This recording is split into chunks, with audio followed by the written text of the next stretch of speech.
Ladywalk presents an exclusive variety of dresses for marriage party and functions.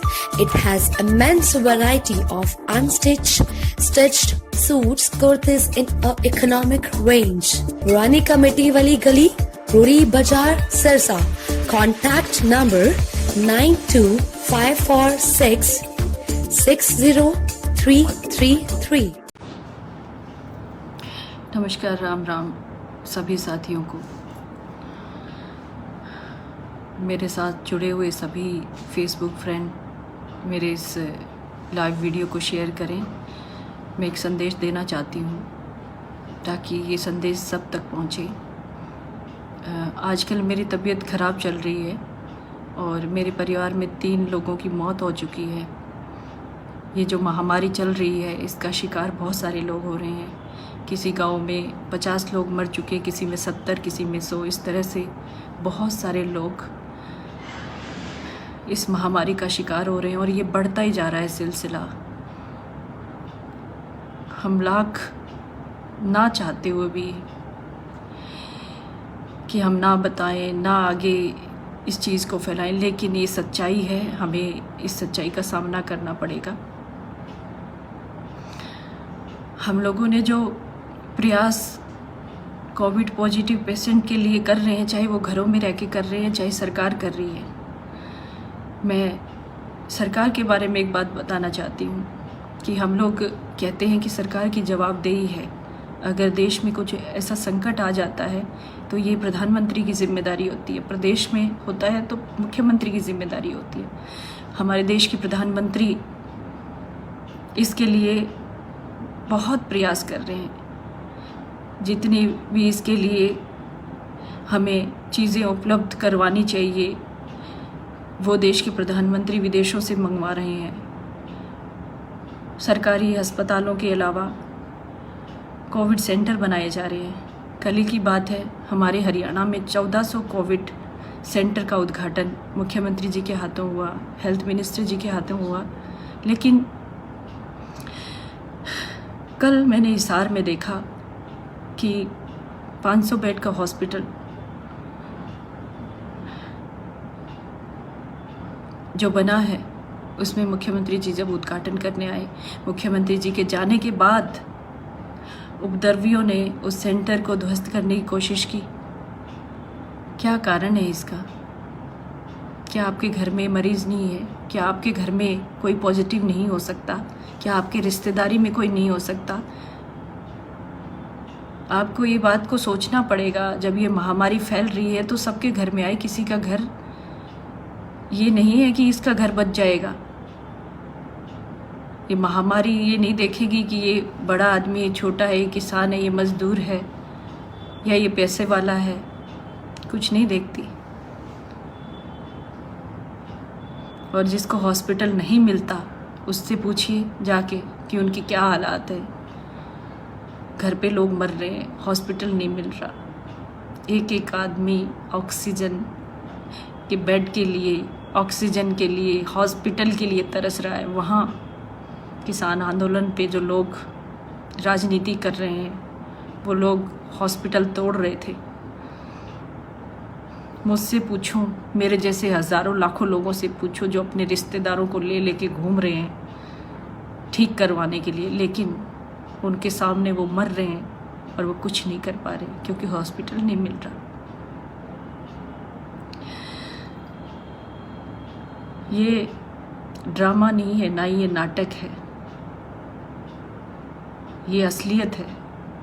इसको खेल मत समझो। हमारे देश में ये जो महामारी का प्रकोप है इससे हमें उभरने के लिए एक होना पड़ेगा और राजनीति छोड़नी पड़ेगी। जिसको जितनी गालियाँ निकालनी है निकालो भाइयों, मुझे निकाल लो गालियाँ। लेकिन अभी इस महामारी के प्रकोप से बचाने के लिए अपने और अपने रिश्तेदारों को मदद करो।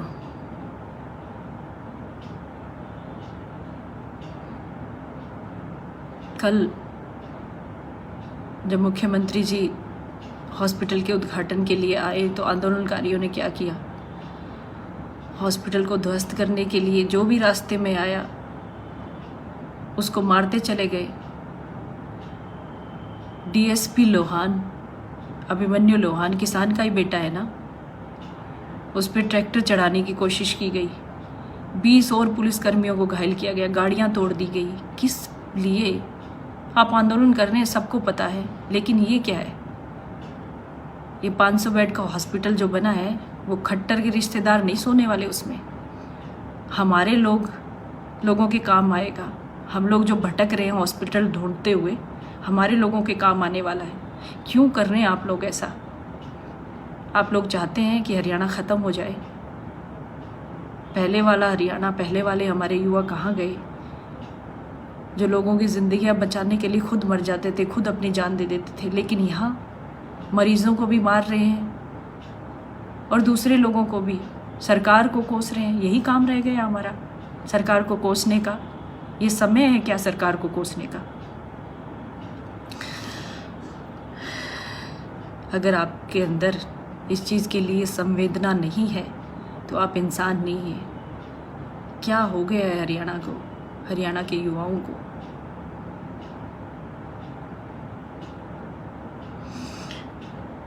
सबसे ज़्यादा लोग किसानों के बेटे बॉर्डर पे देश की सेवा कर रहे हैं, अपना खून बहा रहे हैं। उस अहमियत को समझो। और यहाँ आप लोग उपद्रव करके कोविड के जो हॉस्पिटल उनको तोड़ रहे हो। क्या फ़ायदा फिर हमारे जवानों के देश की रक्षा करने का? क्यों वो अपनी कुर्बानियाँ दे रहे हैं? क्यों उनको शर्मसार कर रहे हो आप लोग?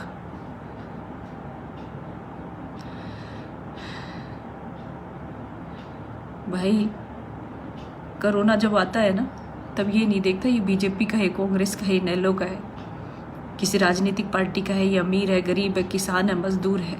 कुछ नहीं देखता, कुछ नहीं देखता। और आप कुछ नहीं कर सकते। आप कितने भी अमीर हो, कितना भी पैसा हो आपके पास, कोई हाथ नहीं अड़ा सकते। जब हो जाएगा ना, पानी सर से ऊपर चला जाता है, वो इंसान चला ही जाता है दुनिया से।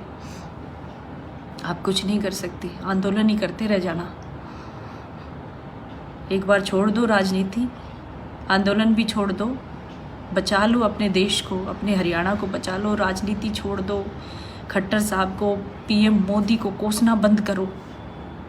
अपने अंदर संवेदना लेके आओ, दया लेके आओ अपने अंदर। क्या आप मारने के लिए ही हो क्या सबको?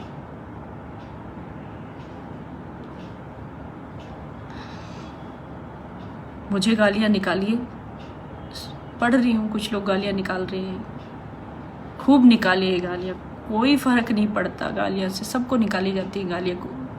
यही तो माहौल बन गया एक दूसरे को गालियाँ निकालने का। इसके अलावा बचा क्या है हरियाणा में? माँ बहनों को गालियाँ निकाली जाती है, यही तो रह गया। एक गाना सुनाती हूँ, मैं सुबह सुन रही थी। एक बात और कहना चाहती हूँ, ये जो आंदोलनकारी है ना, ये जो आंदोलनकारी है, इनसे पूछना चाहती हूँ, जो इतना ही अंदर आपके गुरूर है, इतनी गैरत रखते हो आप, पीएम मोदी को गाली निकालते हो, सरकार का हमें कुछ नहीं चाहिए, हम खुद ही करते हैं। तो प्रधानमंत्री जी ने जो 20,000 करोड़ रुपए की 8वीं किस्त दी है किसान सम्मान निधि में, लौटा दो ना उसको। 19 करोड़ किसानों के खाते में आई है, और वो 19 करोड़ किसानों के खाते में जिनके आई है वो आंदोलन का हिस्सा होगा, उनमें से कोई ना कोई। उस आंदोलन से उठ भाई, और वो वापस कर वो किस्त। अगर तुझे इतनी नफरत है पीएम मोदी से, इतनी ही नफरत है तुझे सरकार से, तो वो वापस कर और फिर आंदोलन पे बैठ। और जो कोविड हॉस्पिटल जो बनाया है सरकार ने, उसको तोड़ने के लिए लोग इकट्ठे होके आए हैं ना। अगर तेरे घर में कोई पॉजिटिव आता है तो लेके मत जाना उस सेंटर में, और सरकारी अस्पताल में मत लेके जाना। मरते देख लेना अपने रिश्तेदार को, अपने सगे संबंधी को, अगर इतनी गैरत है तेरे अंदर। हम राजनीति नहीं कर सकते इस समय, मैं तो नहीं कर सकती।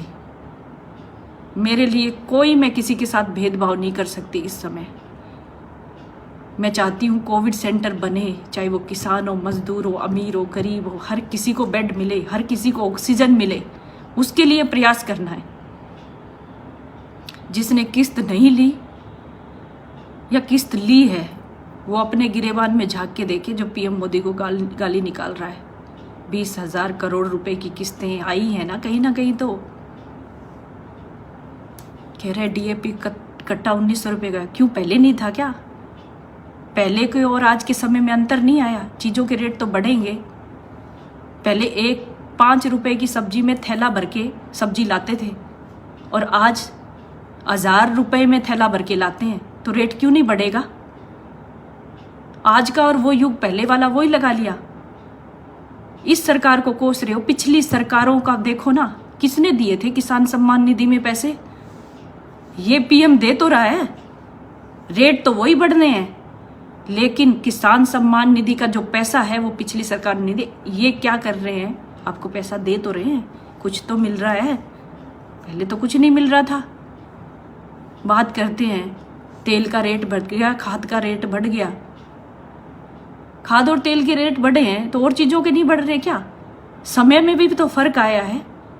आज का और वो ज़माना एक ही था क्या? धीरे धीरे चीज़ों में बदलाव तो होता ही है, हर चीज़ के रेट बढ़े।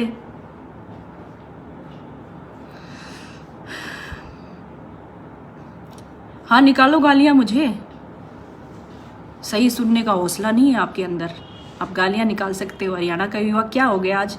नशेड़ी, सुल्फा, गांजा, चर्च पीने वाला नशेड़ी हो गया मेरे हरियाणा का युवा, आधे से ज़्यादा। हर तीसरे घर में देखते नशेड़ी है, मर रहे हैं नशे से, इंजेक्शन लगा लगा के मर रहे हैं।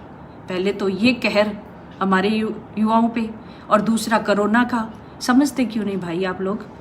आपके घर में भी कोविड पॉजिटिव हो सकता है, और ये हालात रहे ना कोविड सेंटर तोड़ने वाले, तो बेड नहीं मिलेगा कहीं भी, कहीं बेड नहीं मिलने वाला आपको। गाना सुनना ज़रूर, ये गाना बहुत अच्छा, बहुत बेहतरीन इन युवाओं ने गाना बनाया है, पर इसको सही के लिए सुनो, सही करो। फिर से कहती हूँ, हमारा जो हरियाणा है और हमारे हरियाणा के जो युवा हैं, नौजवान हैं, बॉर्डर पे देश की सेवा कर रहे हैं, अपना खून बहा रहे हैं, गोलियां खाते हैं सीने पे, और पूरी दुनिया में पहचान है हरियाणा के युवाओं की।